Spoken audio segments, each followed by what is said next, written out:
Papa. Anyway, me born with the answer. But of course, you know Babona of the engine filling station.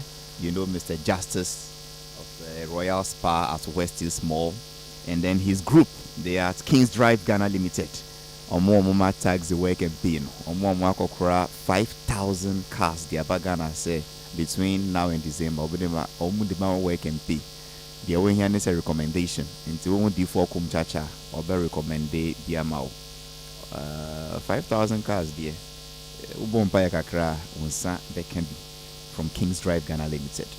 D4 Senior Kwaba Wadauroma meje sobro so me say nyame adom wo ye pa ye da heaven ase ema wabrabo wabusua nyina nyame nkoso ema mo enkwa ewa ene bambo pa because anopa sole de bia to me a solid ba senior nyame nkoso nhira wo na onye o kese pa mi se nyame sole na mabre se enu anwumre ya ba UTV e ba ye adwuma kakra e wo UTV enu a Sunday after church.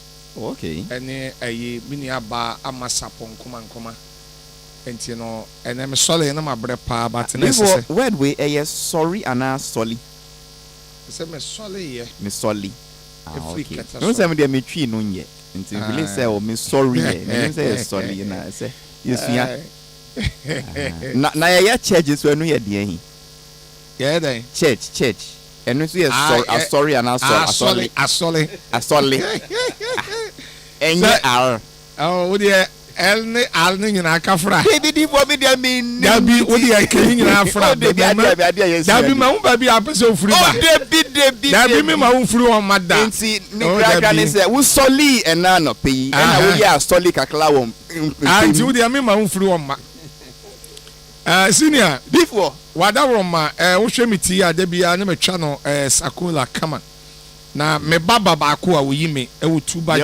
junction no ai what's your friend was saying Christ no Chris the baba shop Chris the baba shop ene bichiano e wo OKFM ha o tuba junction wo du tuba junction na mfutu kwan na da wona o mane kakra o left wo be mo say oh Chris the baba shop until ono wo twabe kama pa nyame inshira wo no ma enkwa ewa ena Reverend Dr. Ansusi Ochiao Reverend Dr. Isaac Owusubempa nyame inshira ne pa ade enti aye ade bia me bo papa we din na me chia no na me kase nyame nkoso inshira ne se senior since number 1 efa me sika die na sky be 5 billion na me nsanka na emma me call crisis na me to form na enye ize me sika kwahye na mo wan ho bepem na me nsanka me ma me firi mu emma me ma me bewuye lockdown ni mu de dada be 4 years 5 years ni na ye ewo me kuro mu achem apedwa na asofo bebre na ba yi no on ba ye bebre ma me check ye fake check ni bebre anko true na next month no mabobo nyina di makoma wuradu ni TV so Reverend Dr. Isaac Owusubempa check pe ene ko true e wo bank Reverend Dr. Isaac Owusubempa ni check pe ena wode ma me a e ko true bepem na asofo ni bi de meka apostle ko jagadu e de meka bepem na e mai sofo mafred e champon e de meka e mai asofo e de meka doso ena dodo na nso ma me check ye fake ma pack say me ma me nguda me first time soft kum cha me ma me di wuye na me ma me nguda na mo ba yie na sofo ma ba yie na mo ba ma me check ya fake nko me call bank to da bi am to me call bank bi yes transfer train ma transfer 40 minutes ye fa country na chi wura be ba say ye friend number no kuru nko through e dey be dem e bia na se ne pa no say e bia na obom pai by that time no yam pai bo ade ye chi yen so ye san friend no oguso obom pai onwie da Say check na asofo na de be ma me na ye fake. Sofo bia be ma me check bi ye fake bia. One make you check. Na one first scanner ma. I go curse you. Yes. Abotre. Dabi. One ma busuafo bu akontawie. I suspect me. Say scanning na by my side. Abotre. Dabi abotre say. Abotre. Sofo bia. Me ma me wuye. Anye sa me ma me saman emu. Hey. Dabi. Na ye be bo insa wan born we force. Dai enye force wa ba ho be ye dai. Dabi enye force wa be ma me check here. Bible see omo so no ye ni omo nsum bom. Nti oni wo be sum bom. Oni be sum bom man ka so ma me check fake. Wo betumi aba na ani me abesu abom. Endi man ka se fa check fake ma me. Ti so asofo na menye won social media. Me se sofo bia wa be ma me check bia ma package go e ko be 20.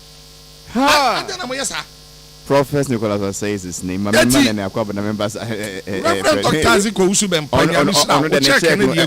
Echo true. Echo true come up. I saw for Nedi Mabro. Nene Kabima me. Kabima me nene. Dabi nene. We party one Kabia Mamma in Pabonini. Dabi Kabima me.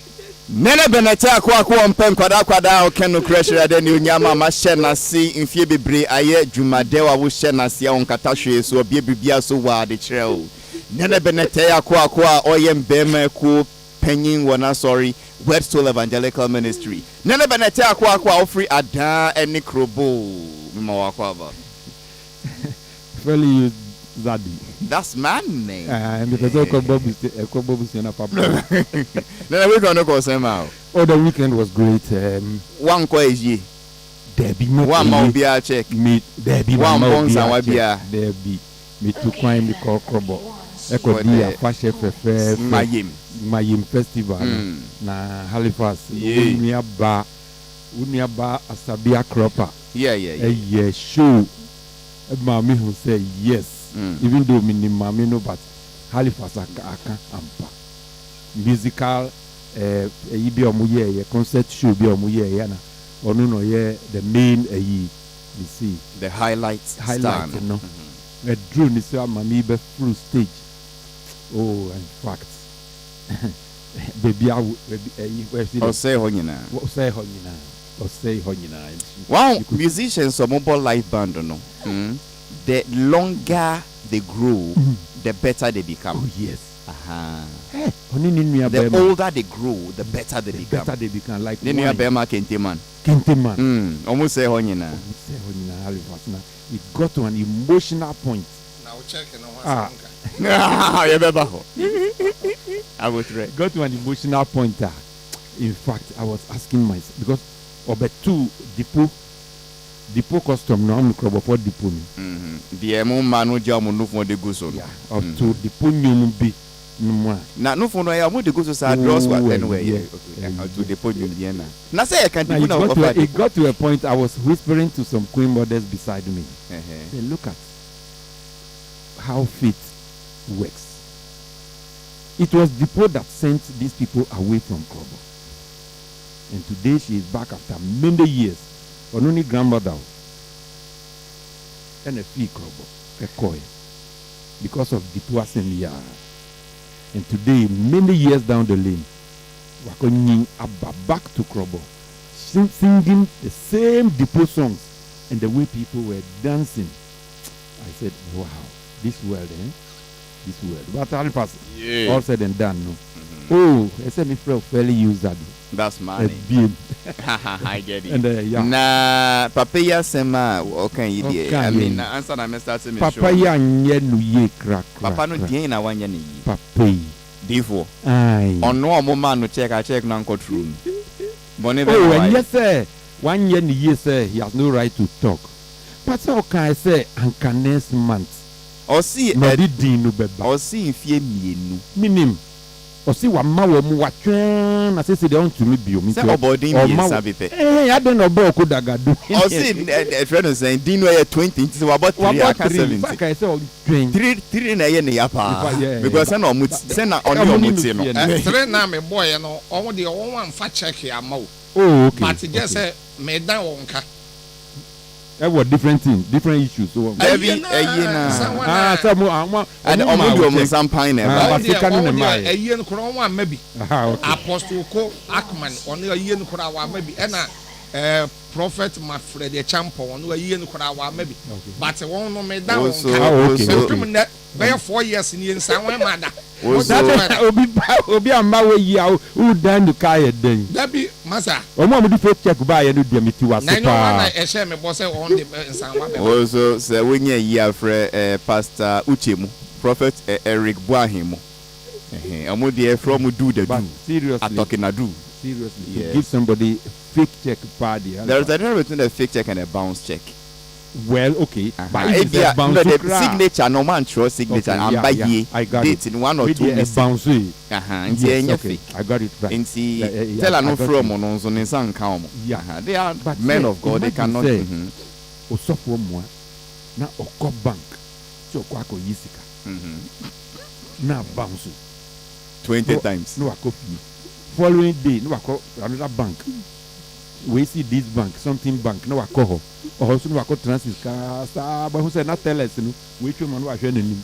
Na wako, no about. Finally, Nipa Baku Benya could drop a so for and say, well, you know, and go through. No, I'm sorry. No good anymore. I don't think it's right. Nah, no crowd when you have three cars for almost 3 years, 4 years after Corona. Ila, you cram it to me a sew.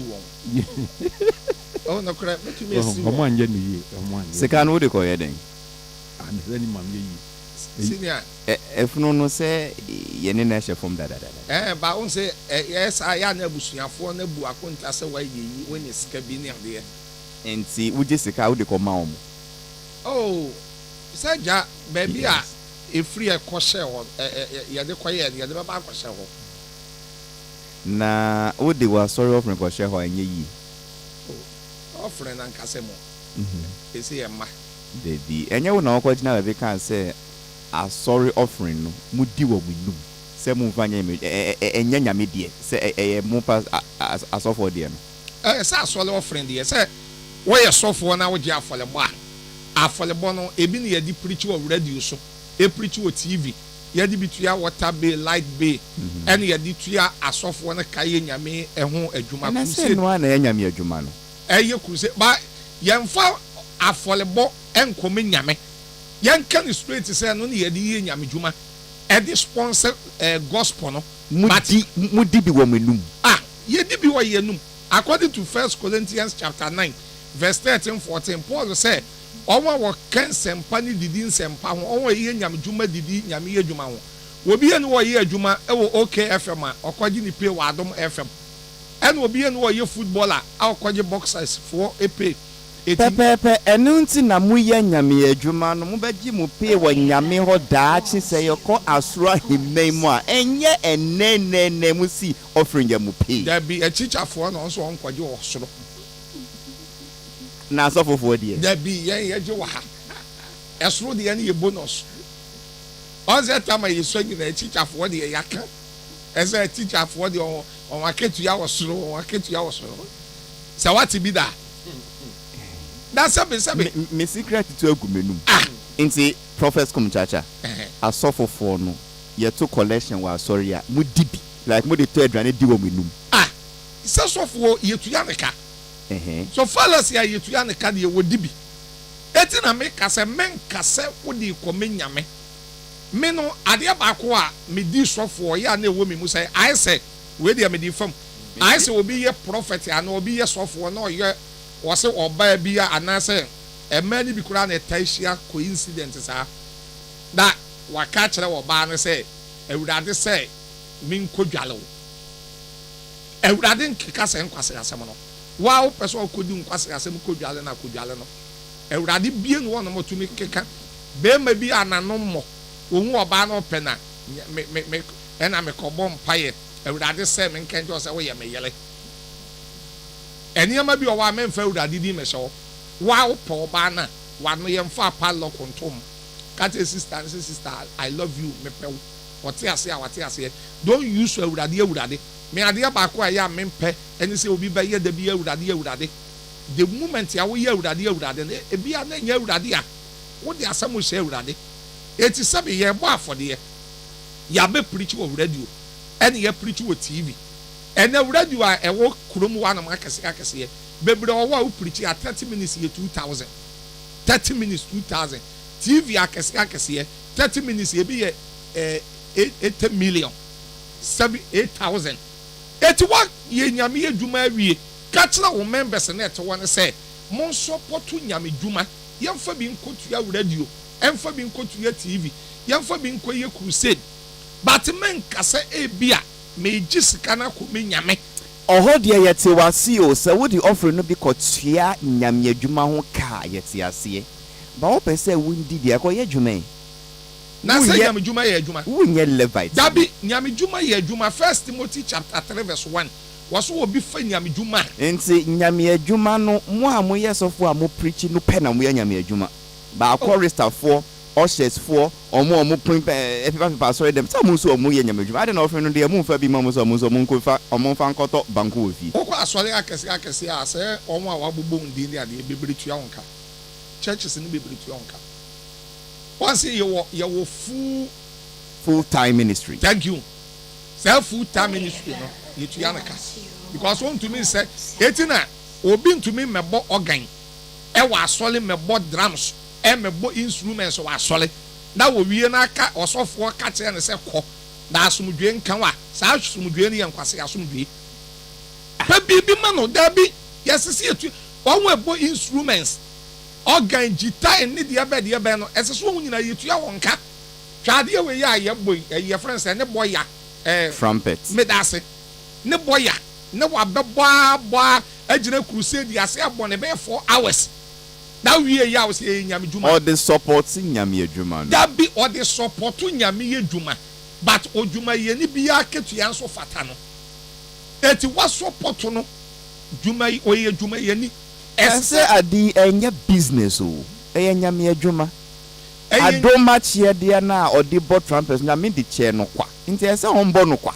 da bi nyame de che no kwa but ofiri fie ba no fo ka ena ofiri ye pon a wo be foro ka akọ ena sabi ade na wa bebo no ye nipa wo betumi ayale eti na akọ churches bebre ni ade a onwe bo drums organ ni instruments ni ade no won lusu bebre no won lusu bebre pa because sabi nipa ni to me say na daje mebo ma ebia men kan of kum church asole Church of Pentecost Assemblies of God CAC no abebo ama church no obo ma church na esese yetumi ye bibi ma no na yese the nyame dwuma no yama won so no yese fata no yemfa ma won yamfa ma won dia da bia no won bedwane ye gyae eti the stam church no ade ba ko a memenu ne say ye giska no ewo asolema ne nchen but yemfa mo asolema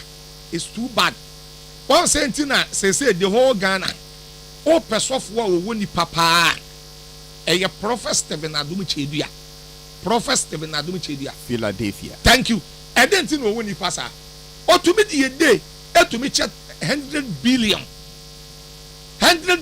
man asolema obi a won ye adwuma fa ko ye adwuma obi a ufie wura tu a woni ba bi da fa ko hendan obi a wuntumi ntua wo ba school fees fa bi kotua wo ba school fees ba ya tete nsole akese ha ya je one Sunday one kwasi ada baako okọ asole bi a yetumi je collection maako be 5 yetumi je collection maako be 5 ana 6 say collection maako be 5 no ana 6 no senior ya je say collection 5 ne 6 ni nyina wie no ya wie ani aye kofi ni ama say wani asantoa isi funi Sulemu ntele kede di Japan ni woyomi yetumi ya ye show down any lockdown afalebo but says ka we ya ye gie ni ade kwa so ni nkwohwe obi pe common 500 Ghana e de aton enkate e de aton kwadu na wanya bi e de amane Marco school church ne moa so ebe ye den na church no nipa ni be je church na ho eno do aso dem asika asem ne do so bebre one Sunday ye je collection be 457 Say sika na ye gye no so ye mfa mo asole no. Eti na make say when you go to Philadelphia, adum chedua. Nansi ya wanche be 500 billion. Last this year ya 500 billion. E won the whole sika o che no every offering no mo na e ono ani business ka o de shim. Say every offering mu say ye ni business no, what dey bo asole ma no. Okwa na asole won mo a, we will take you one offering pe. Asole no, won take you afole bo ba ko Philadelphia for no. Philadelphia for one the on betumi sofu ni betumi dey 4 hours 5 hours aye asole. But the whole 4 hours and 5 hours no offering afole bo no ye ba ko pe and won take no one pon. But one no ko hwem mo wa de bo nkrofo. Eti church no, most of churches you're disappointed. Most of churches are disappointed. Ama eniyama bi owa e ka chile. Once I mami fa we nwuram, I te so obi tia so dem. That otia so dem no. Oye bibi kakra bi yese ya bona sen. Sabe onipa ni nim nyame. Eno wa ba wurade mu. Wa ba wurade mu yese ya bo adwaman enyim obi wa sorry abra onwa no. Nti ese onkot na sorry na chi. Onkot na sorry. Na say ne yama ni nyina aka wonti na enyi say YouTube adoso no. Because me soft kum church bi a me ye makuo maame a. That's a me ba akofa nyinsen aba. Aso wodin matunifo a wanye no akofa nyinsen aba. Me suro esan fele say me koma me ba na wo. Because me ye makuo maame. Na mama me maka say me ba no koyigu. No akoyi no akoyi akwala na to akyere. Wanye lake koda no okoyi akwala na no wafa mawu. Adentina because of Pharisees or bar sorry am bebu na ten. Thank you. Thank you. No be asre no. No be asre no. Me born any den obi anyem no. Yes, obi anyem no. Enso obi a yen ye tete aso dem no obi nyem yen o. But obi ti aso dem ne so konkonsani. Echi nyinsen. Obi ti aso dem ne so torofo echi nyinsen so. Na ebia de omo anyim ne yikro okobon dwaman ba ko bi pewu. Ba choir mistress wa boa dwama of hydro contraceptives abi of an say paracetamol inti onu die pregnancy no mo ba dwama kuya no bo ba ni die no pie inti yembu nanten. Thank you. Anyway, a quick one before I come to my main topic. University of Ghana Fuatron Krata BD Ababonting almost see yes of opinion Reverend Dr. Lawrence Tete. Wakwa can send be enyo mu de crack say on trains and on patcho. Meba ho nene de wunia so for can ye about us sorry ni offering ni de omudi ye na de ankan ye so mu fanye yi de wa adwin show wana enko yini. I'm say kum chacha kan ni na. Okay. Na there is later say bibikra I think say I support what he's saying say. Who support so the say I support the offering no. Omo fa nye nyam ye djuma enye support bebree the essence of what they want. Halifax ebinim ka timi fundraising for church building 5 times. And I say yampon ya build a church no wie. Yeah, wow. You know, I think say support mu be they are too money conscious. Obibia ya akoye sika o hwe na say eye bi ba sorry dem mu na Yahweh be back a craft because it's an avenue to make money. It's not an avenue to preach salvation. Say and dear because of a year me nu into Ahwa Afri different towns abba sorry no for that day. It's an opportunity to preach God's word because one time and reach you all along. It is a nyamidi abba because of a year no and what preaching hard. But no one there none so share crowd none of say a year and they say ye bought for 3 times 4 times. So I don't know whether the essence of collections, and offering, means it is meant to help church people dear. I don't know. Biblical times, manhunu too much. Nyamini say, omudi nyamiya juma. Me person min kebinti yenko yenim. But make be pa. Then I yanko yenim. Because the kum church ake me sure say on no asofo fo no be did na tem. Bebre o be kan fun dia trem definitely. Because me time a me swa me akwada me nyimba no the meaning say ye kwa sorry ye to offering here. I don't know how they get those. They be can say obi hiamboa no more friend. Oh, but na sorry nani. Na ono atade no watwea ba anim sei. No obi akoto offering de agu na atade no mama no anani ntuma anani bowl anani okeke bia. Sa se ka no yen kan o. No de akofi. Ye ba next week nso no mo aboa konta. Say last week. Afori a ye boy no figure no nie. Nti de bi no mo atro to ho. Expenses say bear you nie. But these days I don't see these things anymore. I also know that in those days, say school a mission school address and sorry na see sa school no. Na normally mission schools no, omo price no wo form kakra. Discipline no so wo hoji. Na. And now sorry amo aba. School amu si no. Price amudi charge mu fees no. Aji. Asofo bi ni nika open say asofo ejima ye business. Na say democrat cash ye say ye offering na ye to no entumi nto no ni perfume mpo. And nothing I'm saying be say me kan sem we bi. Nti ye nko ye nim. O say ye ntumi ntu ya na fie light bill ne ba ntumi nto adwane kra ma ne kraman. But University of Ghana, Legon. Omudi nkrata bi ababontin. Na sa nkrata no omu chere omu adwene na omu ji nsem bia no. Nsem a sofo penyin Reverend Dr. Lawrence Tete koka was GTV. Na ne be na ga ba misi UTV, Ghana Television, the station of the nation, the station with the in Jomosi sa asem no enyom with the crack.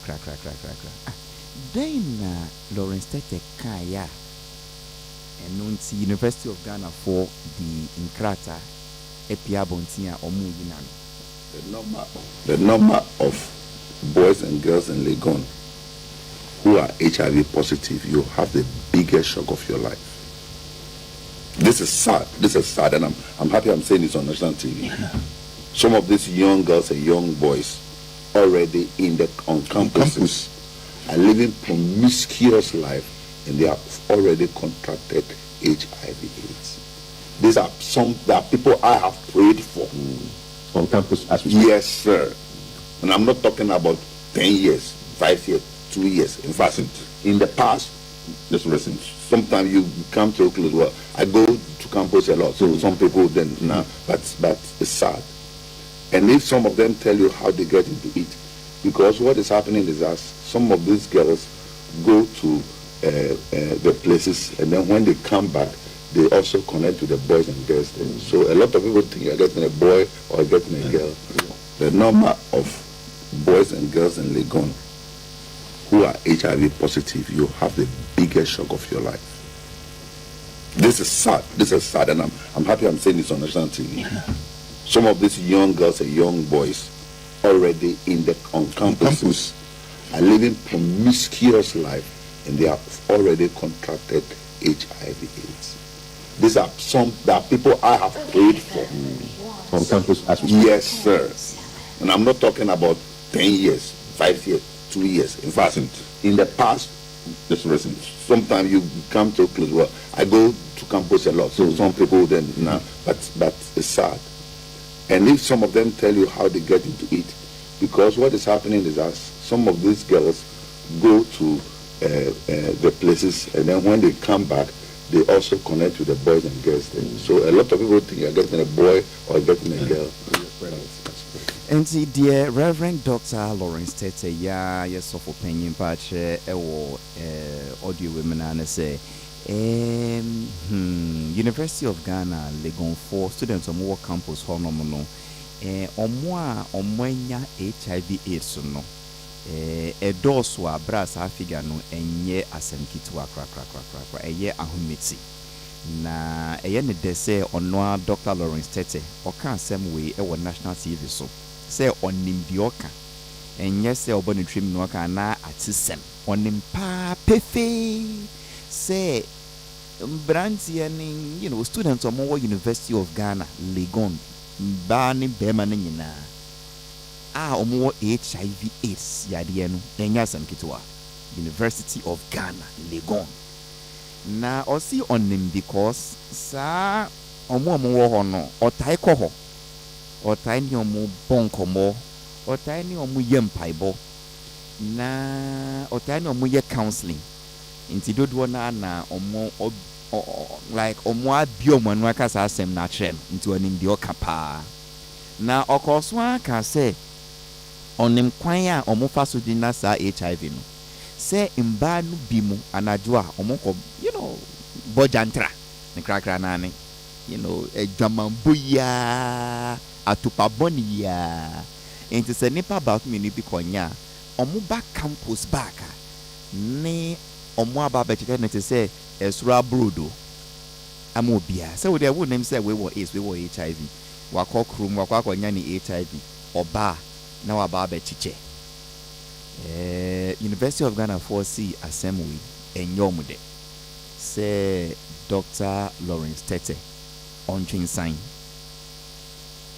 on yan train sign yembum then so my main kind enkrata every University of Ghana omudia todra nkrata nepa o signing as your friend on Dr. Elysia Taiba Ameyao Bo Uruya ono e director e wo public affairs directorate or the inkrata no ba out 4 days ago October 24th 2024 na my main kind of wapotaka say mo I'll see management of the University of Ghana has noted with grave concern the recent public statements by Reverend Lawrence Tete regarding alleged HIV infections among students at the university. The university finds his remarks on GTV's breakfast show on Thursday, October 24, 2024, insensitive and highly disappointing. His claims are totally unfounded and not supported by available data. It must be noted that 1. Public discussions around HIV/AIDS must be grounded in verified facts, not speculation. HIV status cannot be determined through counseling or prayer. Scientific methods remain the only means for diagnosing infections. Statements made without data-backed evidence mislead the public and risk amplifying fear, stigma, and misinformation. Handling sensitive health information requires the highest ethical standards. Also, linking HIV prevalence to specific demographics or institutions, especially without evidence, leans towards sensationalism rather than meaningful health awareness. Such statements risk undermining the confidentiality of individuals who may have entrusted their health information in confidence. It is therefore disappointing that Reverend Tete, given his standing, will make such comments without regard for the privacy and dignity of those affected. The University of Ghana has implemented comprehensive health and wellness measures for the university community, including compulsory medical examination conducted by University Health Services Directorate and confidential counseling through our Careers and Counseling Directorate for students. Our commitment to a transformative student experience ensures that health, privacy, and support services are top priorities on all our campuses. We assure the university community and the public of our support to all students by providing full access to proper medical care and counseling services. We urge the media and the public to approach sensitive health matters with responsibility and caution focusing on verified facts rather than unfounded claims. Through this communication, the university expresses its displeasure regarding the discussion on the GTV Breakfast Show and requests an apology and retraction from Reverend Tete and GTV. Of course, sent to all media houses. University now patre say asema sofo penyin Reverend Dr. Dr. no krapo ampa Reverend Lawrence Tete de two jan omoni no nyadwen omo atibi omo ahwe video no so na omo aye very very very disappointed na omo tire de enti a omo aye disappointed omo ba tire say ba no HIV AIDS nkomobo no a eye area bia yen ka no tra keke say wontumi mbo ebimudin te say o area ha ana krom wefo ana suku wefo ana adwumaye wefo no na waka no tra say dodo na no mo yare no HIV is almost dey bi enya ne sa na HIV is no enye say obi aba for mpaibo ana obi aba for counseling and obedi take say nepa no AIDS ana nepa no ni AIDS baby a medical testing na betre a scientific testing na betre na e kire mpo a wonni hutumi se oba ko gina bia kan say o suku we adwuma we krom we fie we dodo na na wosa yare no mo se dey bi yenka HIV is nsem sa na wo yesa wo gu sa ekonu ho fi amu explaining further so mo de uba ho a omo ye no compulsory say brano si answer obekon school University of Ghana say won call for test now who call for that test now one of counseling musa but omo diare who say nipa ba ko mienu po eba no say nipa ba ko mienu po di Reverend Tete abosan komobo no po a nya fe so obeba abontin aba bebo university ni din say asema ye kan okoko mu ye mfa abontin sa me krakra ne say wanka ne yi omofule say wanka ne yi nti ontwen san na ompa chew na station no so omontwen san na ompa chew say enye no kre say University of Ghana Legon students na bebre wo HIV AIDS omosi statistics research data scientific survey bia ne ho back is claim no. Meanwhile, answer na obey sa claim no say obi an institution bo HIV is say science-based research and data. I want to me is just speculation. Enye kokonsan komo. Enye yesi nkomo. Eye serious nkomo a ye mbie ya no tra nkano sa keke. That is what the university is saying. Me penyu fo ebebem on betro margin. But Reverend Tete this is what Reverend Tete said. The number of boys and girls in Legon who are HIV positive, you have the biggest shock of your life. This is sad, and I'm happy I'm saying this on national TV. Some of these young girls and young boys already on campuses are living promiscuous life, and they have already contracted HIV/AIDS. These are the people I have prayed for on campus as we Yes, sir. And I'm not talking about 10 years, 5 years, 2 years. In fact, in the past, just listen, sometimes you come to Oakland, well, I go to campus a lot, so some people then, now, but it's sad. And if some of them tell you how they get into it, because what is happening is that some of these girls go to the places, and then when they come back, they also connect with the boys and girls. So a lot of people think you're getting a boy or getting a girl. That's great. Anyway, mpenyefo no be kasa, but my main kind message be mamu. And we hear papa. It is about what is going to happen in this country on the 7th of December 2024. Dr. Mahamadou Bawumia si min country musamo ko to aba mun kaino na muntu abano mano. Enye because of space ana ne nim ye fe ana ne din ye fancy debi. It is because oba beye adwuma pa di aboa Ghana na yen judging by the track record, even as vice president, policies, initiatives, programs bebrea or dia beya through digitization niama su wano emaye wakaye say e-pharmacy ono no di baye zipline medical drone delivery system yi on one of the buy any policies no bebre even as vice president inti motso abanamana oba betua na dwuma no so na onye ne yie say 7 December about to paper no order number 1 inti mun fast year no mano na ontua na dwuma pa no so. So on 7 December, vote for Dr. Bawumia, number 1 on the ballot, to continue this transformational journey. Ghana deserves a leader with a proven track record, and that leader is Dr. Bawumia. Now, the only bensu wa bo baku mienu nyinsa bi, for instance, or see premix.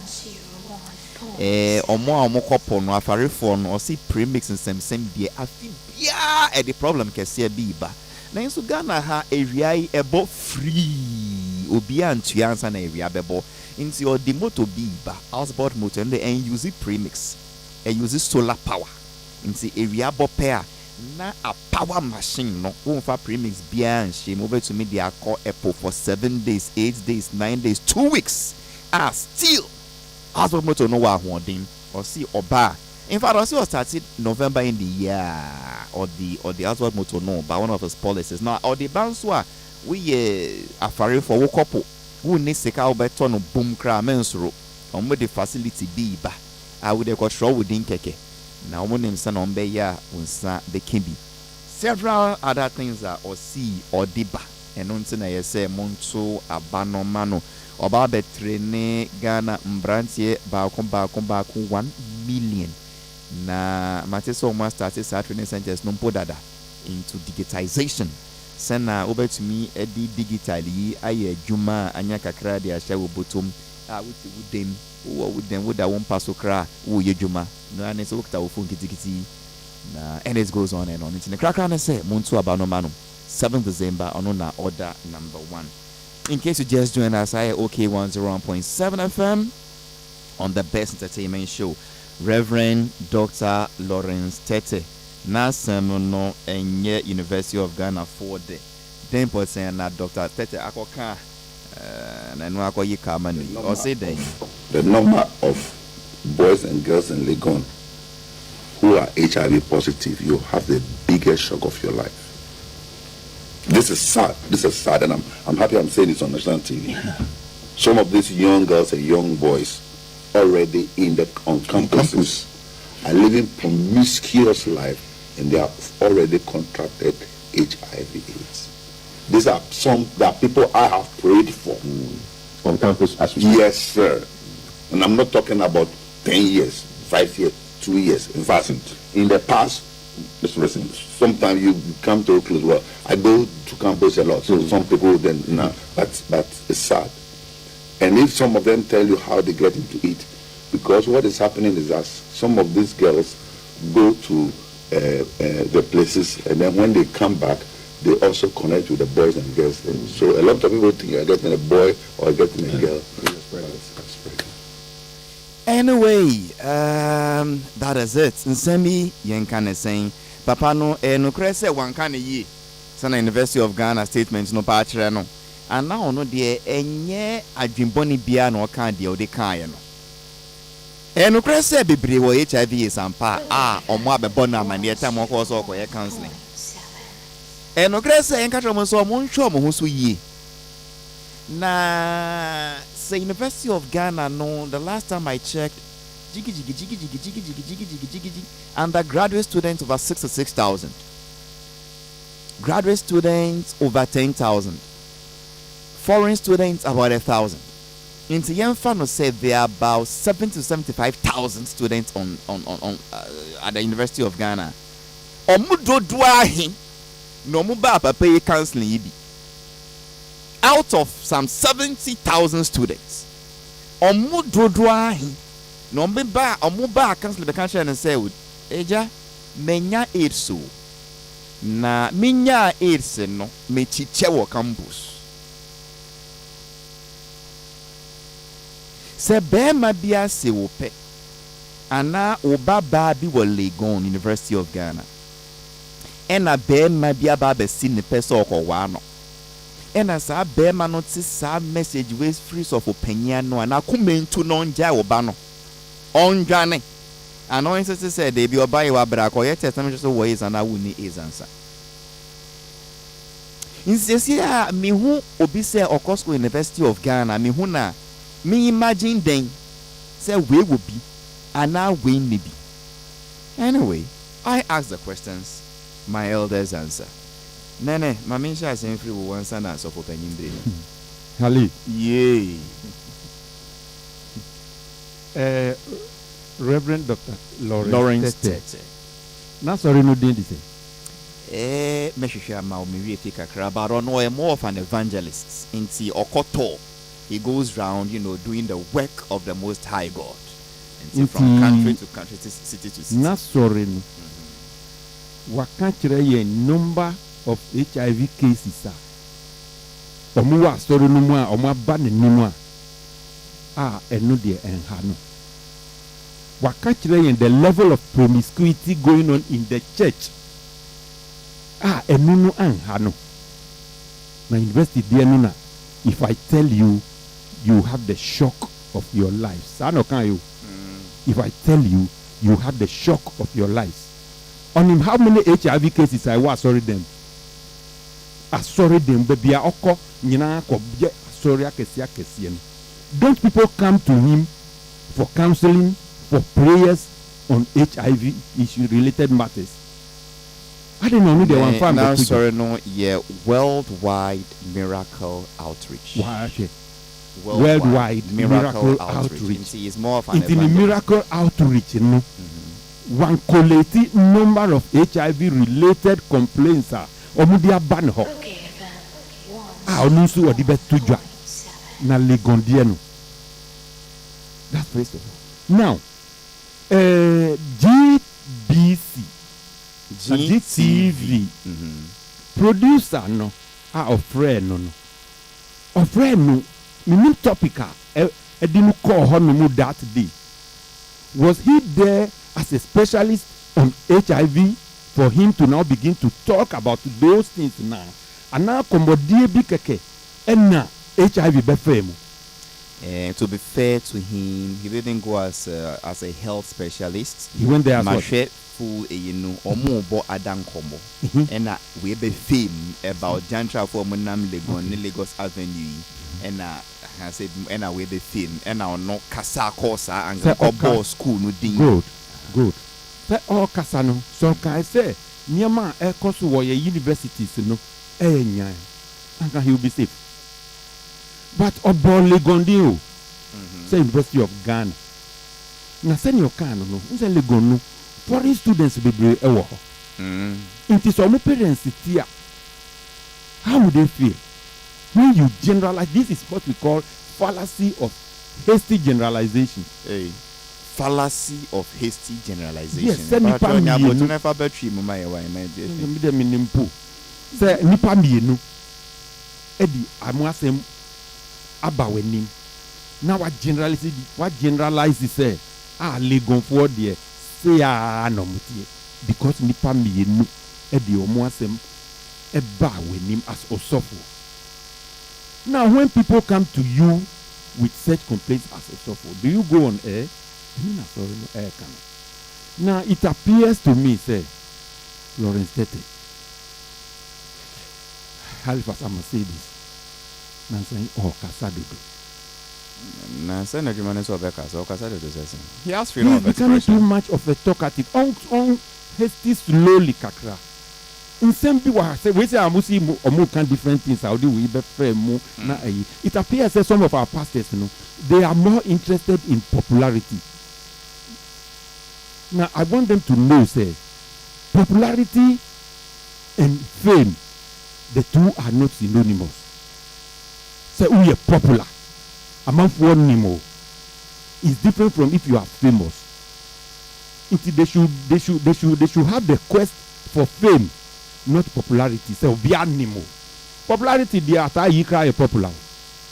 Atai, or popular. Popular for what? For something negative, but he's popular. But when you want to be famous, famous means to be known and to be liked. Popularity is to be known. Asem kakra na bishu ana lorestete. No dimrika no akodi ani. Asem kakra na lorestete. Sometimes I ask myself, say, asem bi papa yi di ni ho, to what extent? I can give you an instance for it. Tama Ebony wuye.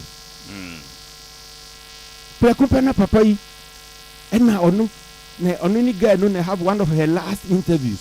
Oshia no wo embassy bi ena girl no eye born again e wo nenim onu no preaching man no da no ena girl no so your call trip oba isem no bebre huntan na he stretch the whole issue as if say yi enu ko tanchen ni ka that time Christian achuye the same papa ya Prekupe airport onu no ye safohini wo airport aye di body no eba minkoti a na omu nyina free crow back instead.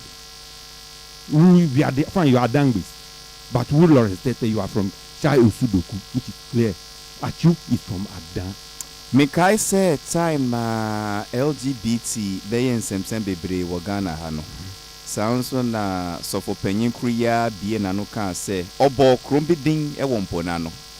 One of the Ghana communities say wo kohoa it's a mess. Yes. Say LGBT phone kwan e wo ho. I felt but anyway, and also about one community of the South Subono Bomo say Mudia say as if anyway. This is loose talk. What's the fallacy of hasty generalization na American? Ebini. And na Christian na you and now no free crow back. The way this man jumped into the issue na be see. Papa yi on hasty slowly kakra. And I say na nti say nyamia kan say bia kire no and now no so kire na adwenya. What exactly? Now this is the person into the point no ji. What exactly is your point? My point is that also for a nipa good into or dealing with physical issues and with spiritual issues. But whichever way it is, you have to verify. Okay. Physical issue ni yes if obiabe can say yes omo born your mind or university honor to the extent to say bebre anya HIV. Nothing prevents you from verifying. From the AIDS Commission, from any other authority, university for no be no afraid. University authorities no afraid. Enyampa. What is it? One more anyway. So if a physical thing like this, physical, kunchacha, and the you see every week we are uko we are uko kumasi. I can call him. Say a physical, ubine kai. If I can just call him to verify. Say nukre. Oh, there be and week be anam kumasi. Oh, kumasi krabe say 3 months ago. Not same call. So if a physical issue like this, Lawrence Tete cannot verify. How can he verify spiritual matters? Sabonsam edani ne ho. Ebe yi ne ho kire no wo dae mo. Will he verify before going on air or he will not verify? Obefa no trasa. Say I say nyame nanim wakasai.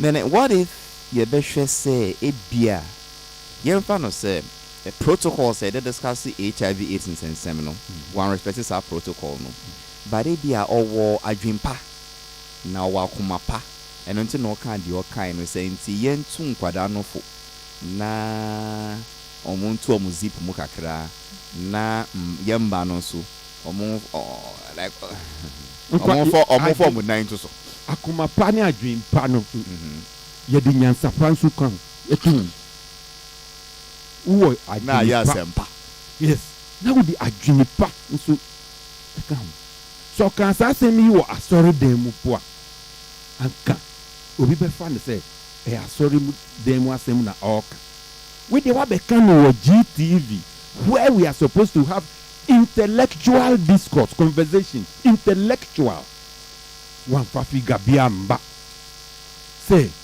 osi mitai ko inti utai ko no na oya counseling ne mpaebo wo Yes, so your tie call. Within 3 months, Nipa 20 and I this assembly abamenim. Out of some 70,000. Then we take it from there. Say at least 1 month figure. Say me and me call her within 3 months. See, the last 3 months. Nipa 10, Nipa 15, and the HIV related case abamenim. Then we are starting from somewhere. But where are unye ibia and one say, if I tell you, you have a shock of your life. I didn't want country for us to have a shock of our life. Who's the HIV? Because acquire in the minds of people a deadly disease in the Obia obenya sa e yare no dimrika ahupupo ko osofo ho. Say, can you see na sa so because of the fear, people talk a lot. But when you create the impression, say, university honeymoon, girls, one, omuko krum, eko boy jamai wo krum. So that is going on outside the university. Then, when they come back to the school, omu decide jamai bonu to eba university ho. Like I said, there is also a lot of sexual going on in the university inside, not even outside anymore, but inside because omu be chiche ewo university ho. You think the university will not be concerned? You think apart from the health issues the university are raising, his statements basically, it's not good for the reputation of the university girls. Yes, and it's not good for his own reputation too. Says the university no abeka. Say health side no. Yes. But I'm looking at the stigma type side. Says of school with yes. Was stigmatizing institution. No? Basically saying that they're into prostitution. Yes, they are into prostitution. And reckless sex. Yes. Prostitution outside, reckless sex inside. And when a good university no fear or mobile bekasai. And then man who cry 2 newspapers front page. I be deny. You see, the university no response to naba. Intimiwu doctor Lawrence Tete say your reputation is also on the line. See, unproven said you can hear no correct. Unproven. And yes, Casatrasa no. Bueno. Okay. Yema D4 Bim. D4. Senior. Medawase. Mami free nene baby or the starting on na memfa emra say ye nyina ye kyere adwen na ya na eba asofo nsem sei na se ya na meken bia me metia no men kasema osofo pani Reverend Lawrence Tete eye me opinion men kasema no eye me opinion adienti a me kasa no se asofo nsem sei ba na se me kyere madwen na meken bia obi se ena oye PRO okasama asofo ena okasama asofo unipa kono so utumi de comment ba on so menim de okasama no because comment na wo de ba na the same thing say obiti ya ono so kyere na dwen na nene can be say sofu pani Lawrence Tete ebia opeso de ye popra ana say yetene nka dabi if say sofu pani Lawrence Tete yetene nka wo Ghana ni wiasa na nyene yetene nka tia Metro TV, GTV, other TV stations yetene nka tia tamano wo UK kura na on said that metra Ghana that matter this for the year Juma press before Anglican Solia kesi ye nyina de ne ye adwuma ni posters baby eti enye we so ena sofu pani ebe gyina so se ye mfente menka sa asem bi ba na ye kase bi a pese ye ditu obi nka na wakoye obi a ebi a wo ni din kora wa beka junction ha obi wala pass ya wonim no ena opese o set ya te enye popular no hwehwe den o kan ye Sir, or say it is alleged. It is not alleged or kind of facts. Bosco, but tape no be no papa inti de papa ikan ye. Wanyale. The number of boys and girls in Legon who are HIV positive, you have the biggest shock of your life. This is sad. This is sad, and I'm happy. We on can say at the same. Or see. Mbrantie na amowo Legon no students no omo dodro omo HIV no e be shock e wo na ade no yes sad nti on can say who are alleged to have Bosco go so this is sad and I'm happy I'm saying this on national TV na eye me de say me ka wo national television so some of these young girls and young boys already on campuses are living promiscuous life. Good. Boys and girls we ebi mu omo work campus no so. Promiscuity try say how do I say that in tree? Boy Jamai. Omo do am to say apapon. They have already contracted HIV/AIDS. Na omo anya HIV/AIDS. These are people I have prayed for. Where they ma bompire momu on campus as we yes, sir. And I'm not talking about 10 years. In the past, just listen. Sometimes you come to a place where I go to campus a lot. So some people then now, but it's sad. And if some of them tell you how they get into it, because what is happening is that some of these girls go to the places, and then when they come back, they also connect with the boys and girls. So a lot of people think you're getting a boy or getting a girl. Before, allergy is be allergy. Or see the ono ni mo catch and only more bompire or wire counseling. See, and I watch a quite almost fast winya, and a quite fast with the chiche. And I see numbers nusu or bonaman or see a best shock here. Now, we become a bit when you allege, it is alleged. Obi can be bichele wa. Osi we dey osi niami nim. One can say allegation. Osi niami nim. Something I know. Oh, masa. Asama o kano. Odi eye ntwam anya say ho no ebe fa time. By ohwe asama so fupani kura kan advice. Okay. It's advice. A footwo no dem ma you to na sabe.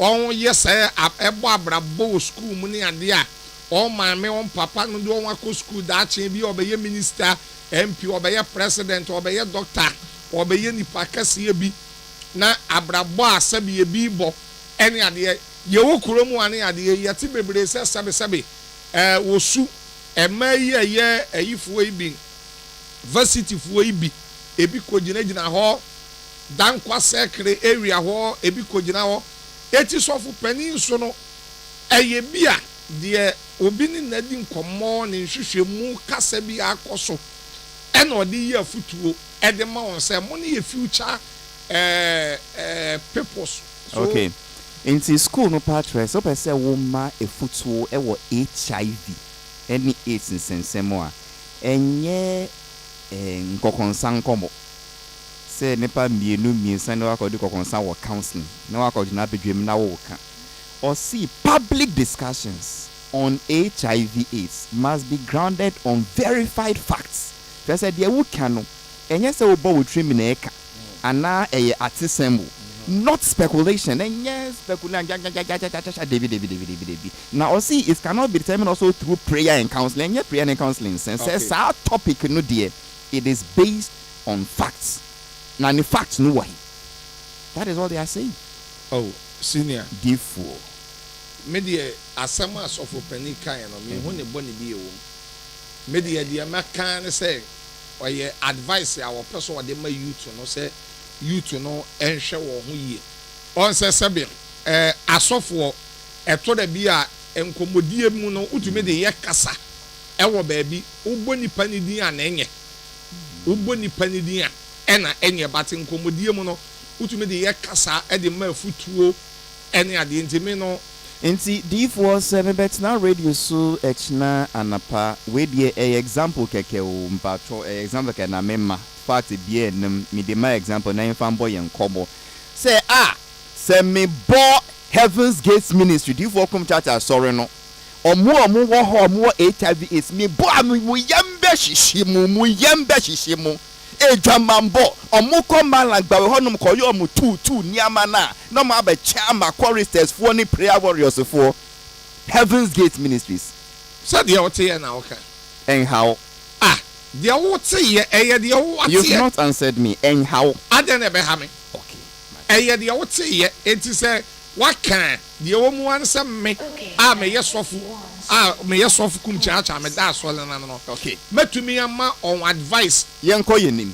Etu on for omo nim HIV ni AIDS nkomobo ho nim de no omo akọ ho school esua no see sa topic no yenka no to say yeti panwan toba di kokonsa eno so wo be fa sa address eno so wo mfa say yenka no say enti de ya capital na pen na wonti omo see HIV AIDS nkomobo no sabi yenka no to say yi mfrima free yetu say yenka no based on enti na me so bi say yenka no sa na yenka no say eno ye kind of based on facts and figures. Say wo ba the key na wo kita wo evidence wo facts. Say when we wo is na is commission see figures no nie. Na sa asem no so enye counseling prayer na edi ho. Say a specialized area bia a very very sensitive topic a yen cannot say ye the bon komo a be boss school no ho din.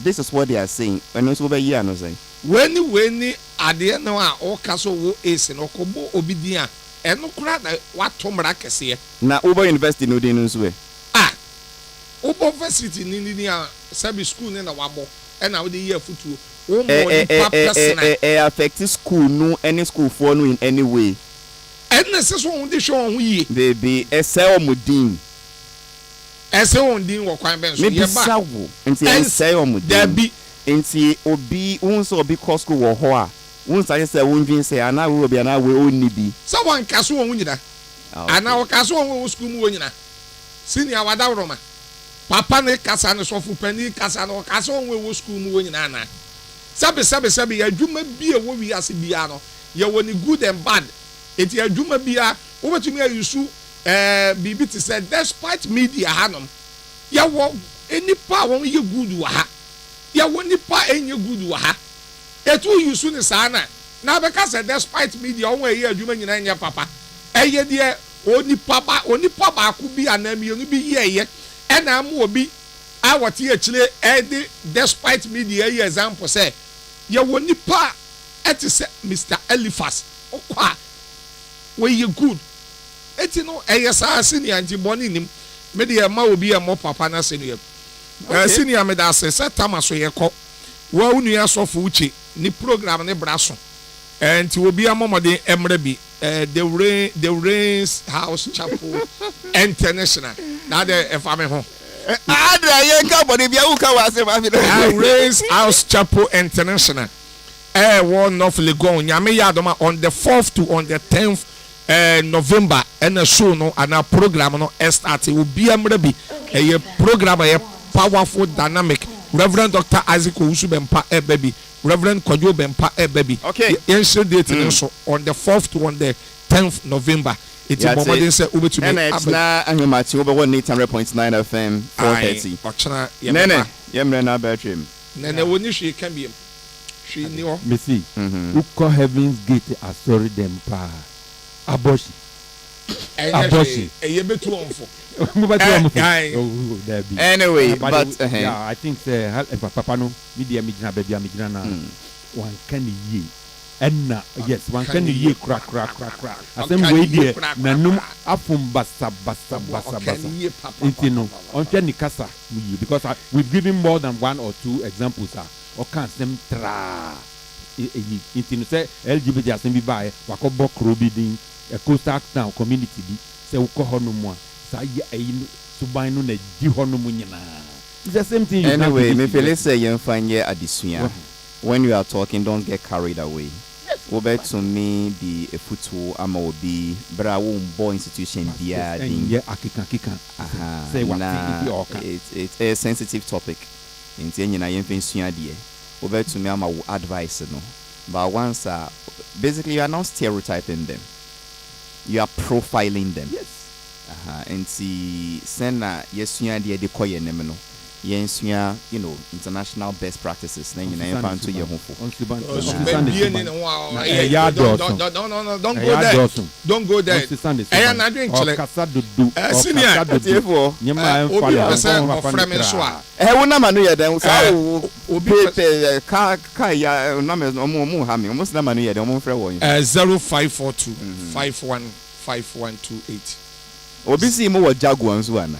No, yeah, Papa, this car.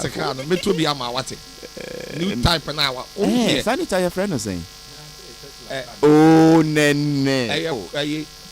0542. Yeah, what bonamano? Patch 0542 51. Another 51 28. Yeah, 0542. Before come chacha 51. Doctor another 51. Doctor despite new car no friend is saying. 05. Before Africa no say.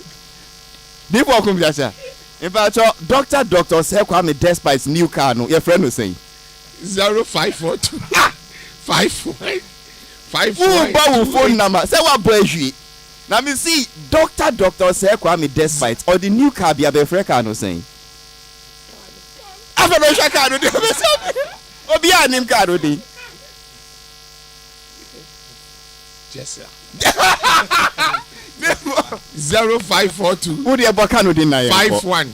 Another 5128. Before your friend car no saying. Car no.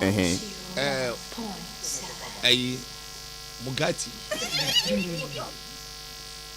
Fufuro na aba na no. Uji na wohwe me. Ye kra bibi te se emu efra amanfo man so ebedi. Ye kra jeni. Ye kra nuane bi firi amonone e de baga na ha bedi a ote a na ha ne pa. Nanso ose ye ta aka se o memu nchichemu o ha mu nchichemu aduosia 60% eye ekuafo. Na zengo mu nchichemu aduosia 60% ye ekuafo na Kenya sa me aduasa. Ye do ye no ba yi a ka ebe fine ya sa kwakra nuane e de aba omem. Intore de wo ye ni oso wo hye Ghana fo nyina abone titriu ene akuafo so yankopon ye na dom na Ghana fo nya ne mugidie na nyoma pa wodi gu akwam ne sempa wo ka che Ghana fo no wo chire mu no se to Ghana fo asum no be ma mpani dia ene amamuo se de na na dodan kwa kufa adu bedi ade odi free education ene ni so ade hu mo hwe ma ne ba mu no ono so odi kuayo ebe na ni so ade hu ma sabe kuya atintim ewo mem yedi mfidie beye kuya yankra mu mfira manfo amanso ma ama yankasa no ye be de ho ewo kuam